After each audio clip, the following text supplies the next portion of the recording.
Welcome to Business Link, the Lincoln Chamber of Commerce's podcast to talk about exciting things going on in Lincoln, Nebraska.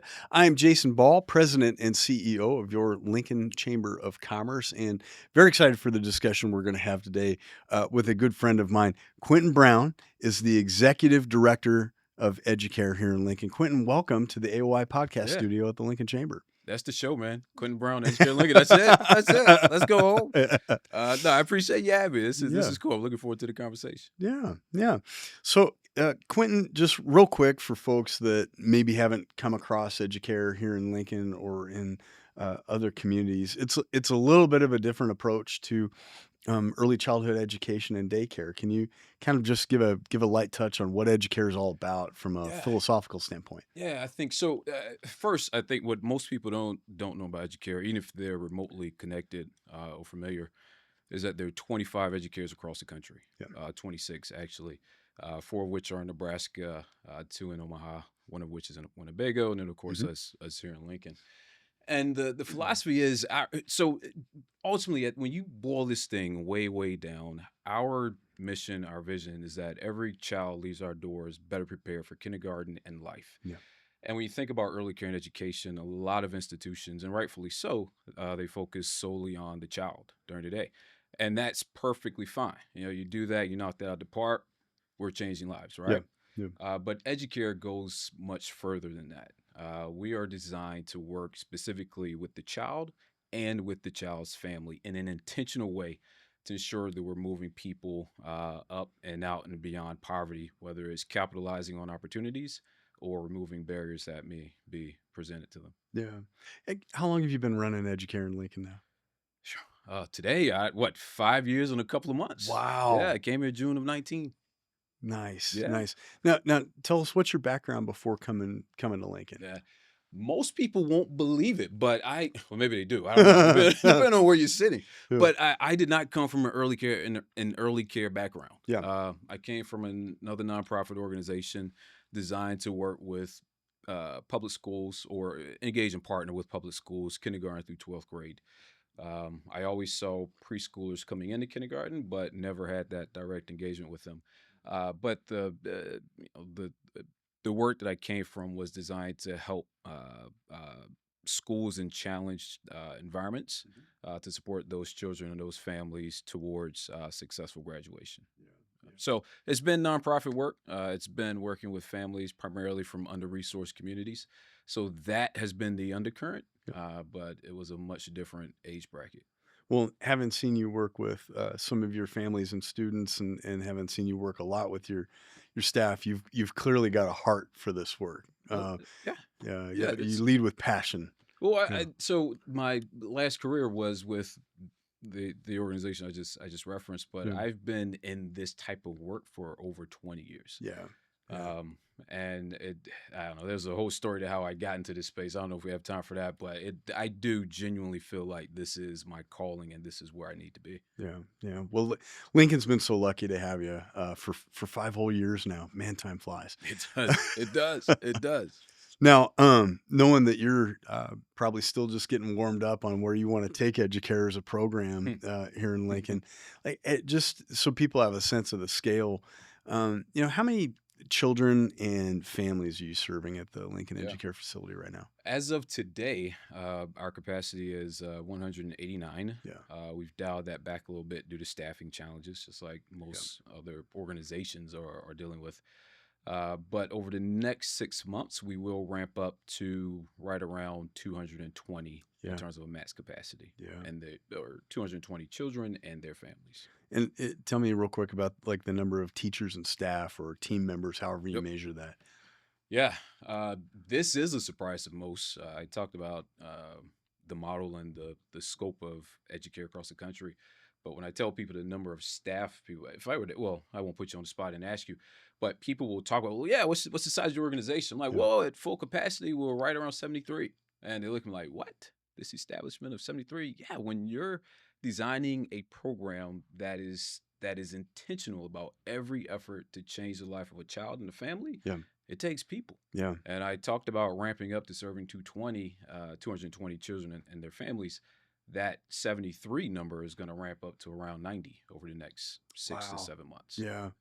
The daycare and early childhood enrichment, all by itself is a high touch industry, right? We want our kids to be in an environment where there's people around them and they can teach them and have that be enriching. And so all by itself, that takes a lot of hands.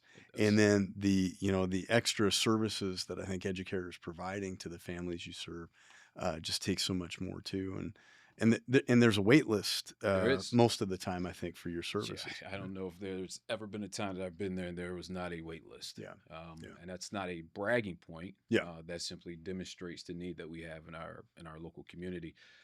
But yes, there has always been a wait list for Educare, and it fluctuates depending on the season or the period of time where we are in our program. It'll fluctuate. But I've seen it from 30 all the way up to over 150. So it just varies depending on where we are in the year. And we've talked about, one of the special things about Educare Lincoln that you've represented right inside the main doorway is just the number of countries of origin, rather cultures and ethnicities, and you represent that with a flag up in the. How many flags are up in the entryway there now? Yeah, you put me on the spot. No. It's cool. It's okay. I would say the flags, which is not the true representation because we simply add to it. We probably have 20 to 25 flags up in our lobby of families of the cultures that we have or are serving at Educare Lincoln. And what an important thing to celebrate for those children and families, right? Well, even so, in fact, today, if you go now, you might still catch them. We are preparing for a multicultural fair, but even today this month is Hispanic Heritage Month, and we have team members who are celebrating this month by taking their individual photos and staff that come from a Hispanic background or identify as Hispanic. They're taking their self photos and they're putting them up on the walls with their bios, so children and families can see those bios as they come throughout the building. And certainly as subsequent months come up that represent different cultures and ethnicities, will represent those as well. So it is not something that we can take credit for because Lincoln is an extremely diverse community. But what I can say is that when families arrive to us, they recognize that we create an environment, or we work alongside them to create an environment that is warm and fully inclusive, so everyone feels welcome when they walk into our doors in our building. And I think to take that one step further, you don't do these things because they're fun or they feel good, even though those are true, right? You're doing that because it is going to help that child succeed earlier and more completely in their time with you. This is true. You can go out there and check the data and research, but when a child when there's a teacher in front of the child or a professional in front of the child that identifies them, they learn more efficiently. And so we want to create an environment that recognizes all of the cultures that are recognized in our building. Well, it's such an amazing thing to see, and I've had the great opportunity to go in there and get a couple tours and talk with some of your staff and sort of see the facility when it's in use. And I can't wait to come back. I'm an easy date for this stuff. Let's do it.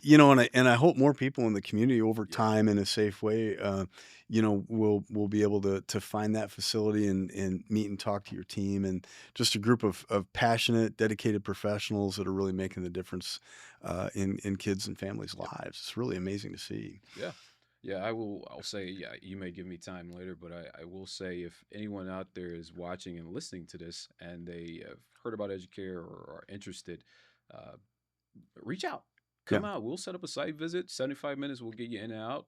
Give you a chance to sit and chat with me, meet some team members, and learn more about not only Educare, but the second point of those visits is 2 points. One is to deepen one's understanding about Educare, but also to deepen one's understanding about early care. So whether you're interested in Educare or early care or both, give us a call. So, and I'll refer everybody to educarelincoln.org. Again, educarelincoln.org is the website, and you can track Quentin down. He's the executive director for Educare. Easy to find. I am easy to find. We're both in that business. We want the whole community to make their way to our doors, right? Hey, you served on a committee right after I got got off the bus and got here for our strategic plan. And part of what became Vitality Lincoln, the strategic plan for the chamber. And part of that plan was to have the business community more directly involved, more directly engaged, I should say, with early childhood education. And a lot of that was based on input from professionals like yourselves and others. But this is something we hear businesses talk a lot about. And so it kind of unpacked for me why a cold-hearted chamber of commerce, is wanting to talk with unique and innovative early childhood education systems like Educare. What's that mean for workforce and how businesses can maybe be more involved with the work you do? Yeah, I think there's a common response and the real response that I'm gonna give you, but I want to start with the less common response that Mhm. we as an industry we don't talk about enough. But we are businesses ourselves. Yeah. We are corporations, organizations that are serving the Lincoln community, and we are tax paying. We have employees that are paying taxes, Mhm. and there are in a lot of cases they're gainfully employed. We need to pay more in terms of the industry, Mhm. but we are professional business institutions, and I have to say that here because we recognize that the early care industry is challenged today, Mhm. and one of the common misconceptions is that, well, they need to budget better and they need to learn to run a business better. No, we know how to run businesses. Yeah. It is just a challenged economy, and the economics are challenged, and that's a whole nother conversation we'll save for another day. Yeah. So I want to lead with saying, you as a cold-hearted chamber, right? Your words, not mine. You That's are right. not That's cold-hearted. right. You should be interested in this one because we are businesses. Yeah. Some small, some mid, some bigger, right?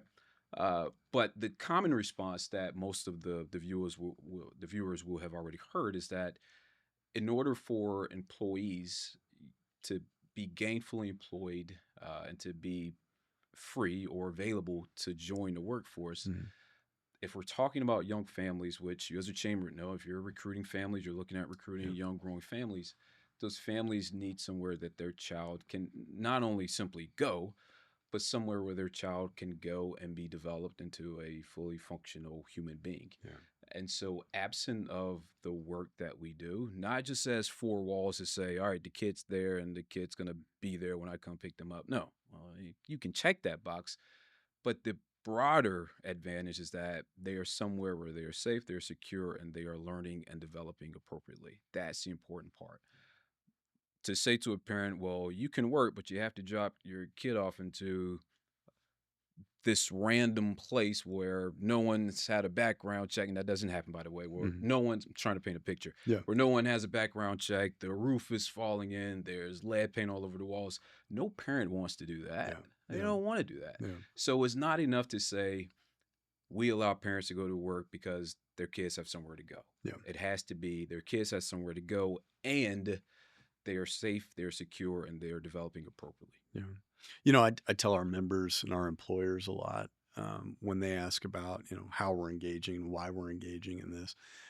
It's one thing to say, your child's, in a safe place where they're not going to jump out of a tree or something crazy like that.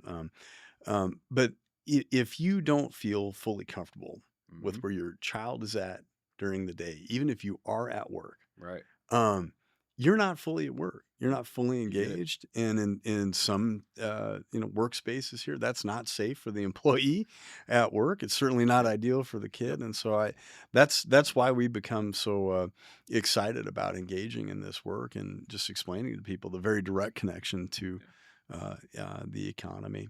And you're right to point out, and we talk about this a lot. Workforce availability for early childhood enrichment professionals and providers is so important because back to that waiting list that you have, you could probably bring some of those kids into the Oh, facility yeah. if you could hire another 3 or 4 people today, Easily. right? Easily. Yeah. Easily. And I before we leave the topic, Yeah. I do want to kind of flip the script around and just say thank you and the Mm. chamber for the energy and attention that you provided on behalf of the early care industry. Yeah. That was a huge move. I from your perspective or vantage point, I don't know how huge it was, but from my vantage point, Mm. to see someone like yourself taking the lead and bringing your institution behind it. And in this case, being the chamber, did a lot for the community. So kudos to you for the work that you did in and around early care on our behalf. So thank you. It's like I'm always telling the team, we win together. And I think economies kind of do that in a weird way. They all move together, right? And so if we're going to grow, if we're going to be successful in more economic opportunity for everyone here, this piece of it, this childhood enrichment piece of it, we really are going to have to get our arms around it, maybe just a little bit differently or more comprehensively than we can right now. And I know a lot of cities are talking about this now. It's actually, I hate to admit this in front of you, but it's not even that unusual in the Chamber of Commerce and Economic Development industry now. You have had a lot of organizations jump into this space in a similar way that we have, wanting to move the ball. So you're not alone. Way. I'm not alone. You're not the cutting edge or anything. Huh? That's right. Well, 2 years ago, I'm sure it was very, very ahead of the curve. There you go. There you go. Well, look, if someone's watching this and saying, wow, that sounds cool, or I want a tour, or I've never heard of Educare, where is it? Like, how can businesses and people get more engaged and involved in supporting the work you're doing?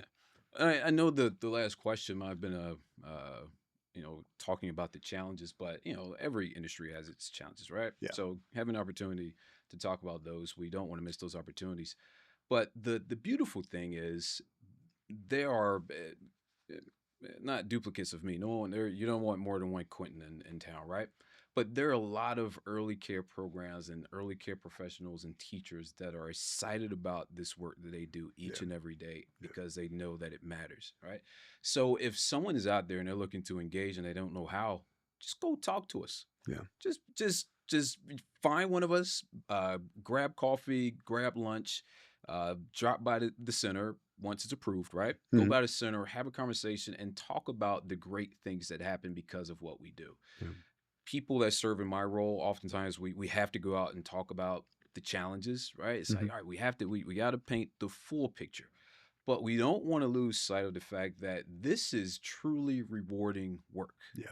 And, it doesn't stop in the classroom. I can name 20 people right now that are serving and supporting early care and education that have never stepped foot in the classroom, myself being one of them. Yeah. And so when we talk about early care, it's, I don't want to engage with a teacher, or I don't want to teach, or I don't want to be hands-on with kids. That's okay, because everyone's not meant to be hands-on with kids, and that's okay. You're not a bad person.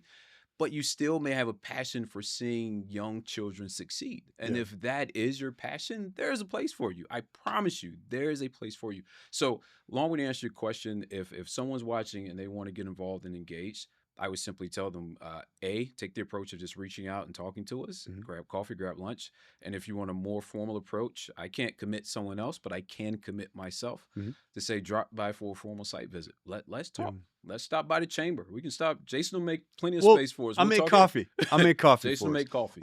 Yeah, we can. And everything starts with a conversation. I'm not going to tell people to volunteer or give money, but you can give money and you can volunteer. Yeah. But I'm not going to start with those tangibles. I'm going to say, just start with a conversation and let's see where the conversation goes. Yeah. Those tours are powerful. If anyone's watching this is on the cusp, I really encourage you, go see it in action, because it's neat to hear from the people and see the kids. Kids who do it for the kids. Who can say no to the kids? Do it for the kids. Remember, that's educarelincoln.org for more information about Educare, educarelincoln.org. Quentin, thank you so much. It's been just a pleasure working with you these past few years since I've been in town, and look forward to the years ahead working with you. Likewise. Thank you for the opportunity. Thanks for having me. And again, thank you for making early care an important issue and topic for Lincoln. Absolutely. This has been Jason Ball from the Business LNK podcast here at the Lincoln Chamber of Commerce at the AOI Podcast Studio. Please check us out at lcoc.com. You can find all the backlog of these episodes and have more conversations. We'll see you on the next episode.